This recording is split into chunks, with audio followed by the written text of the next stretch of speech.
আচ্ছা, এই যে দেব শুভশ্রী যে মিলে গেল, হ্যাঁ, তোমার কি প্রতিক্রিয়া? আর তুমি কবে নোয়াখালীর সাথে রিউনিয়ন করতেছো?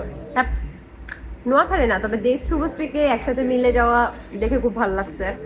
বাট আমার ex যদি কখনো এরকম ভাবে আমার সাথে রিউনিয়ন হয় বা দেখা হয় বা কোনো হ্যাঁ। স্টেজে ধরো উঠলো, হ্যাঁ। তাহলে আমি বলবো তোকে আর ফেরত চাই না, আমার টাকাগুলো ফেরত দে ভাই। ঘুরতে আনেছোস, তোরে মাফ করে দিয়েছি, তোর টাকাগুলো মাফ করে নেই, হাসরের ময়দানে গিয়েও টাকা চাবো, তুই টাকাগুলো ফেরত দে। অনেক টাকা নিছে?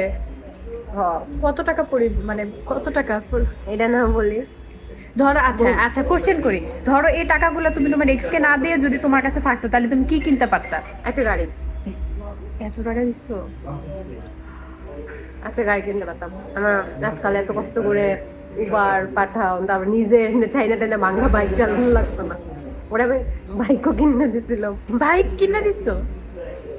আর যাই হোক, টাকাগুলো ফেরত দিস দেখা হইলে, আর যেখানে থাকো টাকাগুলো ফেরত দিয়ে যাবে। তো তুমি কি করতা কি? ও আমার তোমার এক্স এর সাথে যদি রিউনিয়ন হতো বা এরকম স্টেজে? আমার আমার দেব মরে গেছে।